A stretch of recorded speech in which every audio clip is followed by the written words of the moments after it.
We only have about 5-6 minutes left with Lou Dobbs. Obviously a very busy man with a syndicated radio show, writing columns, CNN every night with his #1 program in that time slot. So I want to move quickly here, sir. Again, the new book is Independence Day. Everybody needs to get it. It's excellent, and it's rocketing up the charts right now.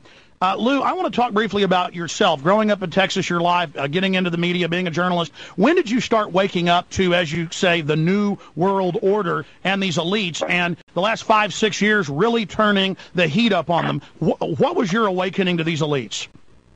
My awakening to and by the way, I just want to make it very clear. I am a capitalist. I believe fervently in this free enterprise democracy of ours. But this isn't free market under the globalist system. Well, it certainly is not in terms of that. I'm talking about in terms of its ideal. Yes. And the reality is that this country is what has created wealth throughout the world over the course of the past 40 years.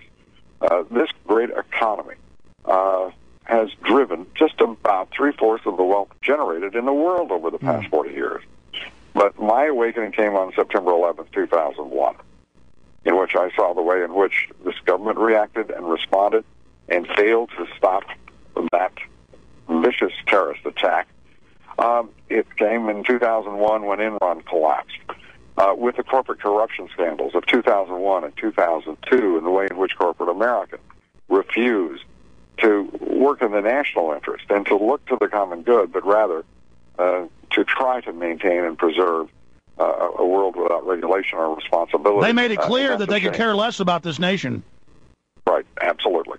And the multinationals who are going to participate in this $13 trillion, the world's richest economy, have to take responsibility and take leadership. Instead, they have hidden behind the Business Roundtable, the U.S. Chamber of Commerce, the lobbying organizations, and it's seldom you'll hear an individual CEO stand up and speak on any issue involving our society, our people, or the national interest, leaving their voices filled in favor of the efforts of their lobby, the U.S. Chamber of Commerce. Lou Dobbs, since you bring up 9/11, I want to read a quote here instead of just playing the audio. This is Lou Dobbs on your national CNN news program. The fact that they would continue to perpetuate the lie suggests that we need a full investigation of what is going on and what is demonstrably and incompetent, and what is worse, a deceitful federal government. You said that months ago. Now it's come out that the White House was manipulating the 9/11 Commission, which they appointed, of course.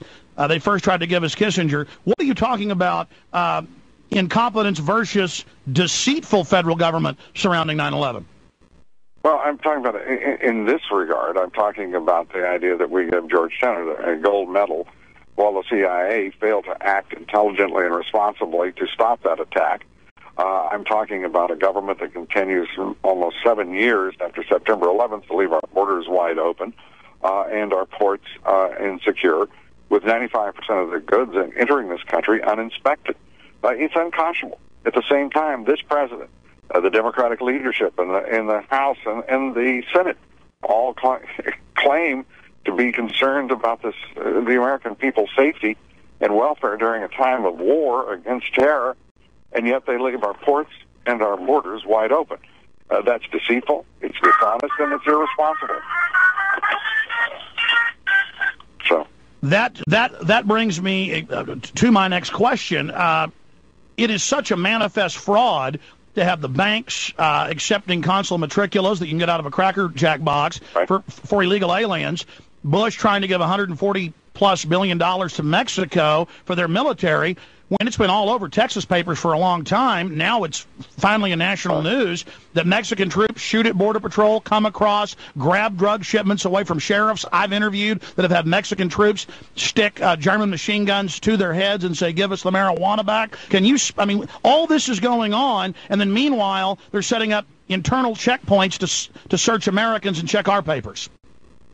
Well, it's unconscionable. Again, what this administration, this government, this Congress, and we the people have permitted in allowing the Bush administration to have effectively further reduced our sovereignty and the respect for our laws, and certainly regard for our borders and our ports. It's been a shameless period in American history that we're going to have to reverse. Doesn't that show that they're obviously not too concerned about a terror attack? And I guess if one happens, that means they get even more governmental control if they don't stop those further attacks and leave the border wide open? Alex, in terms of trying to figure out what in the world this president and this administration is thinking at any time, if indeed they are thinking, is well beyond my limited capacity. Lou, last question. Absolutely unfathomable. North American Union, we saw it in SPP documents a year ago. Now they admit that they're merging the Canadian and U.S. military for domestic operations. Your final comment? That if people do not awaken to the absolute threat to this nation's sovereignty posed by the Texas Trans Corridor, the NAFTA superhighway, the North American Union, under the guise of the so-called Security and Prosperity Partnership among Canada, the United States, and Mexico, then this country can kiss its future goodbye, because it is precisely what's underway. I think the New World Order is going to be defeated in the end. And I do believe that if the American people awaken, we can do anything we choose, including assure that this great nation bestows its blessings on succeeding generations of Americans. But we have to awaken, and we have to do it soon. All right, Lou, thank you for the time. Thanks, Alex. Bye-bye. Take care. There goes Lou Dobbs, ladies and gentlemen. That is one busy man.